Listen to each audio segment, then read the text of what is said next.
말씀을 통해서 주님이 어떤 분이신지에 대한 이야기를 함께 나눠보려고 합니다. 오병이어 기적을 행하신 다음에 주님이 이제 혼자서 조용한 곳에 가셔가지고 기도하시려고 산으로 올라가셨죠. 이 오병이어 기적을 체험한 많은 사람들이 예수님을 왕으로 이렇게 세워내려고 하기 때문에 주님이 조용하게 산으로 올라가셔서 기도하신 거예요. 당시 사람들은 예수의 놀라운 기적을 보고서 이분이 진짜 우리의 메시아다라고 이렇게 생각합니다. 그런데 예수님의 생각과 사람들의 생각은 너무나도 달랐어요. 로마의 압제에서 해방시켜주고 메시아 왕국을 건설할 정치적인 왕, 메시아를 원했던 유대인들과는 달리 예수님은 정치적인 메시아가 아니라 로마의 압제에서 해방시켜주는 메시아가 아니라 온 인류를 죄와 사망에서 구원하시고자 하시는 것이 하나님의 계획이에요. 그래서 많은 사람들이 선동하여 예수를 왕으로 이렇게 옹립하려고 하는 그런 분위기를 보시고 조용히 산으로 올라가셔요. 혼자 가시면서 제자들에게 너희들은 먼저 저쪽 호수 너머로 건너가 있어라 이렇게 말씀하시게 되죠. 그러면서 그들이 갈릴리 호수를 배를 타고 먼저 건너가게 됩니다. 갈릴리 호수는 지중해보다 약 200m 정도 낮은 해수면에 위치해 있고 북쪽으로는 헤르몬 산이라는 높은 산이 있어요. 그래서 그 산에서 차가운 바람이 계속 이렇게 불어옵니다. 남동쪽으로는 사막이 있어요. 그래서 그쪽에서는 고온다습한 바람이 계속해서 몰아칩니다. 그 갈릴리 호수의 특징은 뭐냐면 광풍이 일어난다는 거예요. 광풍. 갑자기 태풍 같은 바람이 일어나는 거죠.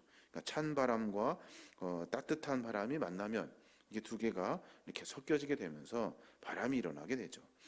그때 그 제자들이 출발한 시간이 오후 6시쯤 돼요. 오늘 본문에 보니까 사경쯤 배가 밤 사경쯤까지 아직 건너가지를 못한 거예요. 요한복음에 보면 뭐라고 이야기했냐면 갈릴리 그 호수에 3분의 1도 못 갔다 이렇게 기록해 놓고 있어요. 6시에 출발했는데 그날 밤 꼴딱 새고 새벽 3시에서 6시까지 계속해서 배도를 저었던 거예요. 바람이 계속 맞바람을 치니까 그들이 못 건너간 거죠. 참으로 어려운 상황에 부닥치게 된 거예요. 그때 갈릴리 호수에서 잔배가 굵었던 어부 출신 제자들도 이 광풍을 이겨내지를 못해요. 그 광경을 보시고 주님이 산에서 기도하자 말고 제자들에게 이렇게 내려 가신 장면이 오늘 우리가 읽었던 본문의 장면이에요. 오늘 광풍을 만난 제자들의 이야기 그리고 그들에게 향했던 예수님의 마음, 그 마음을 보면 우리 인생의 고해를 향해서 오시는 예수님을 기억할 수가 있어요. 우리는 매번 인생의 여러 어려운 일들을 계속 거친 풍랑을 헤치면서 항해하는 인생의 배를 몰아가는 그런 사람들이죠. 그런데 주님은 그 어려움 가운데 있는 우리를 보시고 찾아와 주셔서 우리 안타까운 모습을 해결해 주시려고 우리에게 오시는 거예요. 주님은 어떤 분입니까? 주님은 참 하나님의 아들이셔요. 참 하나님의 아들. 오늘 그 바다의 호수의 광풍을 만나는 그 일을 보면 그분이 어떤 분이신지가 분명히 기록되어져 있어요. 36절 보면 그럽니다. 제자들이 그가 바다 위로 걸어오심을 보고 놀라 유령이라 하며 무서워하여 소리를 지르거늘. 처음에 봤을 때는 유령이라 했다고요. 근데 33절에 보니까 배에 있는 사람들이 예수께 절하며 이르되 진실로 하나님의 아들이로소이다 라고 이렇게 고백하게 됩니다. 그들이 만난 상황에서 예수님은 우리에게 오신 하나님의 아들이시고 우리를 구원하실 진정한 메시아 예수 그리스도라는 것을 그들이 모두가 고백하게 되는 겁니다. 우리의 삶 속에서 어려움을 만나게 되면 우리는 그 어려움의 문제를 또 다른 어려운 문제로 해결하려고 하는 인간의 그런 습성이 있죠. 세상의 어려움을 가지고 세상의 그 해답을 찾아가는 사람들, 그 사람들이 바로 우리들이에요. 근데 신앙인들은 그렇지 않죠. 세상의 어려움, 마치 갈릴리 바다에 홍수가 갈릴리 바다에 광풍이 일어나 배가 정말로 어려운 상황에 있는 그 상황에 열심히 노를 저어서 문제의 답을 찾으려고 하는 것이 아니라 주님을 바라볼 수 있는 신앙의 모습이 우리 안에 있어야 하는 거예요. 그러니까 주님께 기도하고 나아갈 때마다 주님은 우리에게 이미 찾아와 주셔서 우리의 아픔을 알고 계셔요. 우리의 연약함을 알고 계시기 때문에 우리에게 하나님의 은혜를 베풀어 주시는 거예요. 오늘 광풍을 만난 제자들에게 주님은 그런 모습으로 다가가신 거예요. 그들이 어려운 상황에 놓여 있는 것을 보시고 그들에게 직접 찾아가셔서 그 일을 해결해 주시는 거예요. 또 주님은 어떤 분입니까? 가만히 묵상해 보니까 주님은 평안의 근원자가 되시는 분이셔요. 평안의 근원자. 주님이 오시면 모든 것이 평안해져요. 27절에 보니까 예수께서 즉시 이르시되 안심하라 나니 두려워하지 말라라고 말씀하셨어요. 그들에게 다가가서 유령이라고 놀라하는 사람들, 광풍 때문에 힘들어하는 사람들에게 예수님이 어떤 분이신지 드러내셔요. 나니까 안심해라 라고 말씀하셔요. 여기서 말하는 나니라는 이 헬라어 원어를 좀 찾아보면 에고에임이라는 말인데 이 말은 나는 나다라는 말이에요. 이 말 어디서 많이 들어온 말이잖아요. 이 말은 그 구약 시대의 여호와 하나님을 그 히브리어로 번역할 때 나는 나다라고 이렇게 번역해요. 헬라어도 마찬가지 똑같이 그 단어를 그대로 갖다가 기록해 놨어요. 그러니까 내니라는 말은 나는 나다, 나는 스스로 있는 자다, 나는 여호와다라고 이렇게 말씀하고 계시는 거예요. 그분이 오셨으니까 문제가 해결될 수밖에 없는 거예요. 모든 것을 다 운행하시는 하나님이시니 문제될 것이 아니죠. 그러니까 제자들에게 안심하라, 나는 여호와니 두려워하지 말라라고 이렇게 말씀해주고 계신 겁니다. 우리의 삶의 모습 가운데서도 주님은 우리에게 늘 찾아와 주셔요. 주님이 누굽니까? 주님은 여호와 하나님이셔요. 내니라고 말씀하시는 그 말은 안심해라, 나는 여호와니 두려워하지 말아라 하는 그런 말이에요. 우리가 기도할 때마다 늘 우리는 삶 속에서 주님을 고백하는 이 신앙의 모습이 있어야 돼요. 주님은 주님이십니다. 주님은 나의 하나님이십니다. 주님 온 것을 다 지배하시고 운행하시는 하나님이십니다.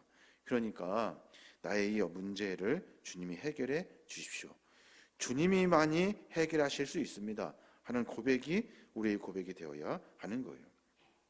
또 32절에 보니까 배에 함께 오름에 바람이 그치는지라 라고 말했어요. 배에 함께 오르셨대요. 어느 배에 오르신 거예요? 광풍을 만난 고난의 배, 어려움에 직면해 있는 힘들어하는 사람들과 함께 하시려고 그 어려운 배에 주께서 오르신 거예요. 그랬더니 어떻게 됐어요? 바람이 그쳐버렸어요. 주님이 우리 안에 찾아오면 여러 가지로 복잡했던 마음들이 평안을 얻게 되죠. 주님이 우리의 삶의 복잡한 문제 가운데 개입해 주시면 그 문제는 자연스럽게 해결되는 거예요. 인간적으로 생각할 때 해결받지 못하고 인간적으로 생각할 때 사람들이 보기에 안타까워하는 일들이 수없이 반복되어도 우리는 그 안에서 주님과 함께 평안을 누릴 수 있어요. 하나님의 뜻을 쫓아 하나님이 계획하신 것에 따라 우리는 그것이 운행되고 있다는 사실을 알고 고백하기 때문에 세상 사람들은 그것이 망한 것 같고 죽을 일일 것 같고 불평할 일인 것 같은데 우리는 하나님과 함께 하시기 때문에 내 삶 속에서 하나님은 늘 나와 함께 동행하시기 때문에 하나님의 뜻으로 하나님의 계획으로 이 일을 운행하시기 때문에 우리에게는 근심과 걱정이 사라질 수밖에 없어요. 그러니까 주님이 우리에게 찾아와 주시고 우리가 주님을 발견하면 우리에게 참 평안의 근원이신 주님으로 말미암아 우리는 평안할 수가 있는 거예요. 인류의 죄와 사망의 고통에서 구원하시기 위해서 우리의 영원한 평안을 위해서 우리의 삶에 참 안식을 위해서 주님은 우리에게 찾아와 주셨고 우리를 만나 주셨고 우리의 복잡하고 어려운 문제에 함께해 주신 분이 주님이셔요. 그 주님을 우리가 늘 고백하며 삶을 살아야 하는 겁니다. 우리는 문제를 놓고 기도를 하죠. 늘 그래요. 근데 문제를 놓고 기도하기 전에 우리는 주님을 바라보고 발견하고 주님을 내 안에 모시는 기도가 먼저 되어야 하는 거예요. 주님, 나에게 찾아와 주셔서 감사합니다. 내 삶 속에서 개입해 주셔서 감사합니다. 나와 언제나 함께 하셔서 내 어려운 광풍과도 이 인생에 함께 동행해 주시고 함께 이 어려운 배에 승선해 주셔서 감사합니다 하는 이 고백이 먼저 되어야 하는 거예요. 그러면 그 뒤에 모든 평안과 은혜를 하나님께서 더하여 주시는 겁니다. 우리의 삶 속에서 여러 고민된 일들이 참 많습니다. 풍랑과도 같고 광풍을 만나는 위기에 있는 배와 같이 우리 인생이 늘 혼란스럽습니다. 그때마다 주님은 우리에게 찾아와 주셔요. 주님은 기도하다 마시고 우리에게 찾아오셨어요. 뿐만 아니라 배가 없어 갈 수 없는 상황에도 불구하고 주님은 우리에게 찾아오셨어요. 어려운 상황 가운데 우리를 만나 주셔서 우리와 함께 해주시는 분이, 그분이 바로 하나님의 아들 예수 그리스도예요. 참 하나님이신 주님을 우리가 늘 의지하며 살아야 되고 우리에게 언제나 참 평안을 주시는 주님을 늘 바라보며 삶을 살아야 하는 겁니다. 오늘 새벽에 기도하면서 문제를 가지고 기도하려고 모이고 함께 그 마음을 모으려 하는 그 마음도 이미 하나님은 다 아셔요. 문제를 앞에 놓고 기도하기 전에 하나님을 구하는 기도, 내 삶 속에서 깊이 개입하시고 나를 운행하시고 계시는 하나님을 만나고 하나님을 발견하고 감사할 수 있는 신앙이 우리 안에 있어야 할 줄을 믿습니다. 오늘 하루 가운데 여러 일들이 있을 겁니다. 생각하지도 못한 많은 일들이 우리로 하여금 당황하게 할 거예요. 그때마다 어떻게 해야 합니까? 문제 속에서 답을 찾는 것이 아니에요. 우리 신앙인들은 문제에서 답이 아니라 주님으로부터 답을 얻어야 하는 겁니다. 오늘 하루 가운데 주님을 더 많이 고백하고 주님의 은혜를 더 소망하고 내 안에 주님을 모셔드려서 세상의 기쁨이 아니라 하나님의 기쁨으로 승리하며 나아가시는 거룩한 믿음의 자녀들 되시길 주님의 이름으로 축원합니다.